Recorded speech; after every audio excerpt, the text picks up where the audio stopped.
వక్రతుండ మహాకాయ సూర్యకోటి సమప్రభ నిర్విఘ్నం కురు మే దేవా సర్వకార్యేషు సర్వదా. గురుబ్రహ్మా గురుర్విష్ణుః గురుర్దేవో మహేశ్వరః గురుః సాక్షాత్ పరబ్రహ్మ తస్మై శ్రీ గురవే నమః. చతుర్థ దత్తావతారులైన శ్రీ సద్గురు మాణిక్య ప్రభు మహారాజుల వారి చరితామృతము ప్రతిరోజు పారాయణ ప్రారంభించే ముందు శ్రీ మాణిక్య మానస పూజా స్తోత్రం పారాయణ చేసిన తరువాత ఆ రోజు పారాయణ ప్రారంభించవలెను.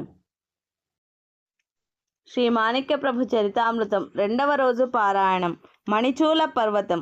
నిజాం సర్కార్లోని రాజ్యంలో గుల్బర్గా, కళ్యాణ్ మరియు బీదర్ ఈ మూడు ఇతిహాస ప్రసిద్ధ క్షేత్రాల మధ్యలో గుల్బర్గాకు తూర్పు దిశలో ఉన్న కొండ ప్రాంతాన్ని దరిపట్టి అంటారు. గుల్బర్గా నుండి 60 కిలోమీటర్ల దూరంలో ఉన్న మాణిక్ నగరానికి పైన చెప్పిన మూడు ప్రదేశాలు త్రికోణాకృతిలో ఉన్నాయి. ఈ ప్రదేశంలో మట్టి రంగు ఎర్రగా ఉండి నీరు సమృద్ధిగా, గాలి స్వచ్ఛంగా ఉంటుంది. ఈ దరిపట్టిలో నివసించేవారు తమ భూమిలో అన్ని రకాల ధాన్యాలు పండుతాయని గొప్పగా చెబుతారు.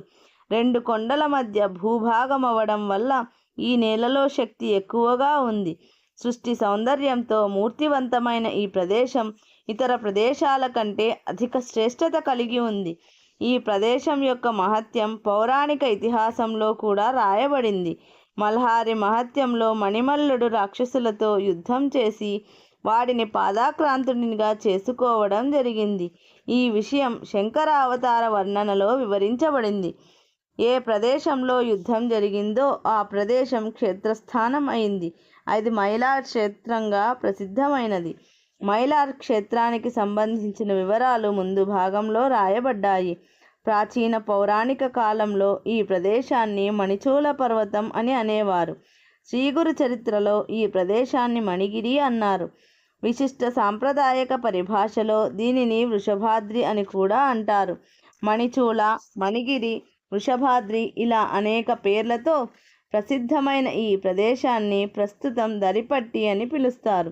ఇక్కడి గాలి శుద్ధమై ఆరోగ్యకారక లోహయుక్తం అవ్వడం వల్ల సాధారణంగా శక్తివర్ధకమైనది. భౌగోళికంగా చూస్తే 2 శతాబ్దాల పూర్వం ఎలా ఉందో సుమారు ప్రస్తుతం అలాగే ఉంది. ఈ ప్రదేశంలో ప్రజలు మరాఠీ, కన్నడ, తెలుగు 3 భాషలను మాట్లాడుతారు. 4వ భాష ఉర్దూ. పశ్చిమ మరియు ఉత్తరం వైపు మరాఠీ భాష, దక్షిణం వైపు కన్నడ మరియు తూర్పు వైపు తెలుగు భాష విస్తరించాయి. 3 భాషలు ఈ ప్రదేశంలో పాదుకున్నాయి. ఈ భాషలు ఇక్కడ ఎలా ఉంటాయంటే ఇంద్రధనస్సులోని రంగులు ఎక్కడ నుండి వస్తాయి మరియు ఎక్కడ మాయమవుతాయనే విషయం తెలియదో అలాగే ఈ భాషలు కూడా. ఏది ఏమైనా ఒక విషయం మాత్రం నిర్వివాదాంశం. ఈ మిశ్రమం చమత్కారం. గంగా, యమున, సరస్వతీ నదుల సంగమం ఏ ప్రదేశంలో జరిగిందో ఆ ప్రదేశాన్ని త్రివేణి సంగమం అంటారు. దానిని తీర్థరాజం అంటారు. ప్రయాగ క్షేత్రాన్ని మహత్వపూర్ణమైనదిగా గుర్తించడం ఈ త్రివేణి సంగమం వల్లనే. ఈ విధంగానే మణిచూల పర్వతం కూడా క్షేత్రరాజం అనడంలో సంశయం లేదు. ఆర్య సంస్కృతిలో నుండి ఉదయించిన 3 వాక్సరిత మాధురి ఈ క్షేత్రంలో సంగమం అవుతాయి. ఈ విషయం మహత్వపూర్వమైనది. ఈ విశిష్ట భూభాగం ప్రత్యేక ఋతువులో తమ స్వభావాన్ని చూపిస్తూ ఎల్లప్పుడూ ఉల్లాసాన్ని కలిగిస్తుంది.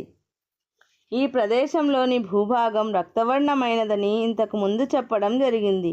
పౌరాణిక కాలంలో జరిగిన కథలో ఖండేరాయుడు, మణిమల్లుడు, వారి సైనికులు యుద్ధం చేయటం వల్ల ఆ సమయంలో పడిన రాక్షసుల రక్తం మట్టిలో కలిసి నేల ఎర్రగా ఉండిపోయింది అంటారు.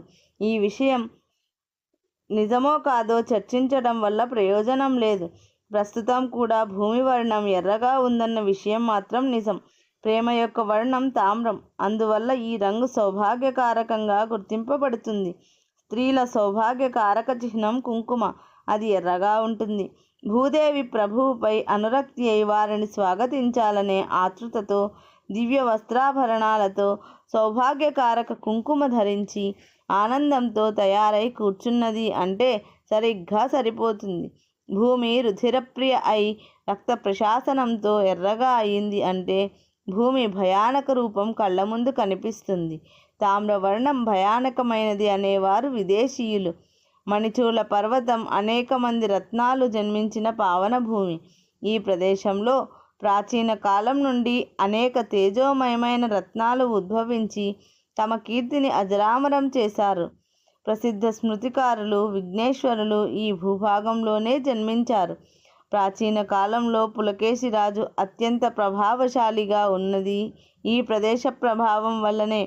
చాళుక్యులు, కళచూరి వంటి అనేక వంశాలు తమ సామ్రాజ్యములను ఇక్కడ స్థాపించి అన్ని వైపులా విస్తరించారు.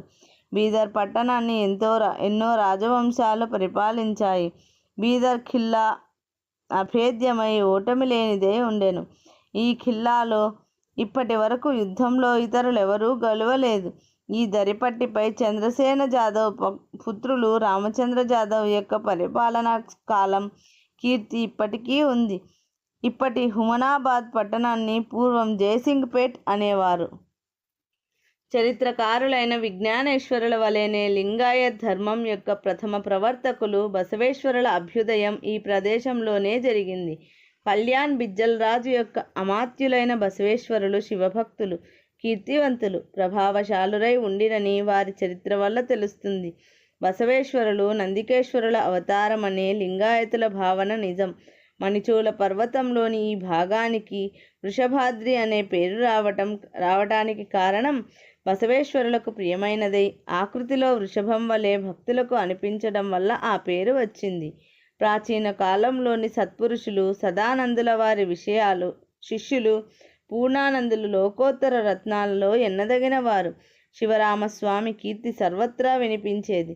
వీరు సమర్థ రామదాసు 5 శిష్యులలో ఒకరు. వీరి నివాసం కళ్యాణ్. తరువాత ఈ ప్రదేశంలో చాలామంది సత్పురుషులు జన్మించారు. అల్లం ప్రభు, బక్క ప్రభు అనే పేరు గలవారు లింగాయతులలో సత్పురుషులుగా పేరెన్నిక కన్నారు. వీరందరి చరిత్ర రాయడం కష్టతరమైనది.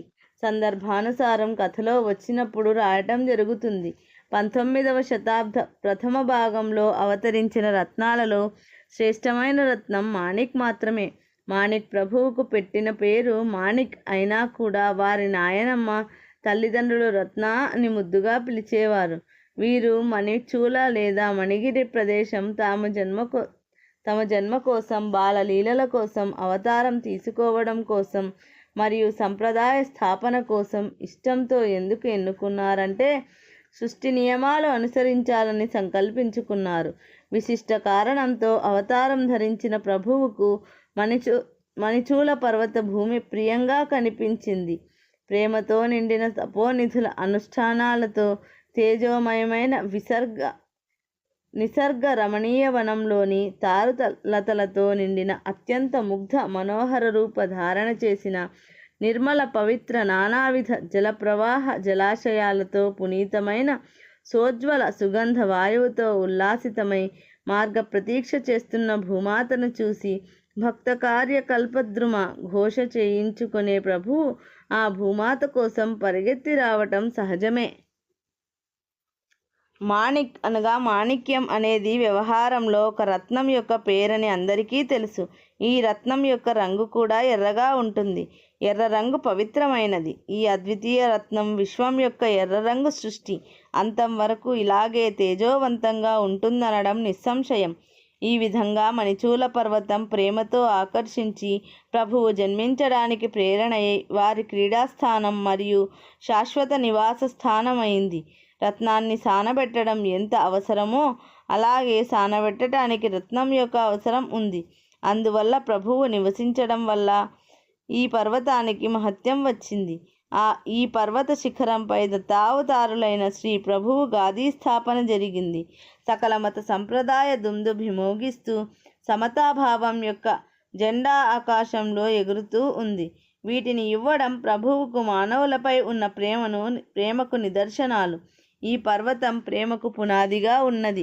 అన్ని ధర్మాలు, మతాలు ప్రేమ అనే పీఠంపై సమత అనే జెండా కిందకు వచ్చి అక్షయమైన ఆనందాలతో ఉండాలని ప్రభువు అనుకున్నారు.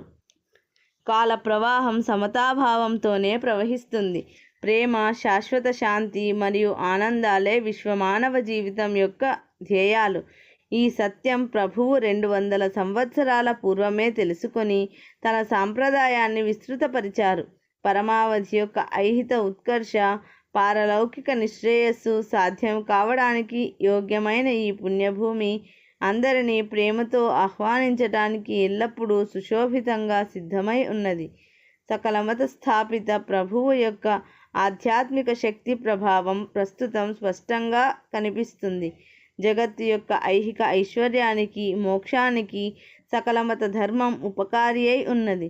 సర్వధర్మాలు, మతాలు తమదే శ్రేష్టమనే విషయాన్ని విడిచి ద్వేషభావాన్ని మరిచి ప్రేమతో ఒక తాటిపైకి వస్తారో అప్పుడు సకలమత సంస్థాపకులైన ప్రభువు సాక్షాత్కరిస్తారు. ఇలాంటి సందర్భం వచ్చే కాలం దగ్గరలోనే ఉందని ఆసిద్ధం. ఇది శ్రీ మాణిక్య ప్రభు చరితామృతం 2వ రోజు పారాయణం సంపూర్ణం. మంగళాచరణము. శ్రీ మాణిక్య బిరుదావళి.